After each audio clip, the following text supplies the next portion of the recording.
Kalimah najahun tu uh, Staif ni still ulang kesalahan yang sama.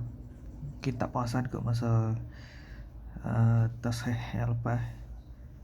Untuk kepala ha tu kan, najah. Okay.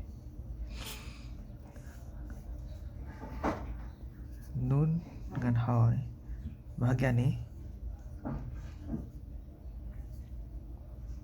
kebanyakan orang dia buat macam ya. Tapi saya nak terapkan siap-siap. Untuk ha bukan macam ni. Untuk ha dia letak 70 darjah ni, kita buat melengkung macam ni. Kita akan sambung dengan nun tu. Yang kepala ya tu kat sini. Bentuk macam kepala ya, tapi dia lebih miring ke kiri.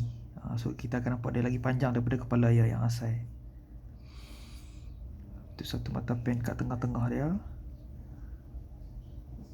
Lalu bawah. Okay.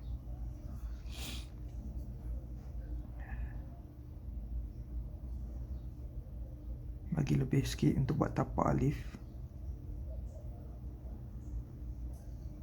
Okay. Fokus kat sini.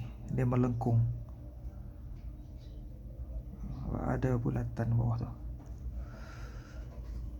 Okey.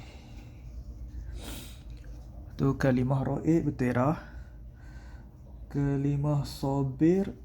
Kalimah sabir tu sad, tak ada masalah sangat.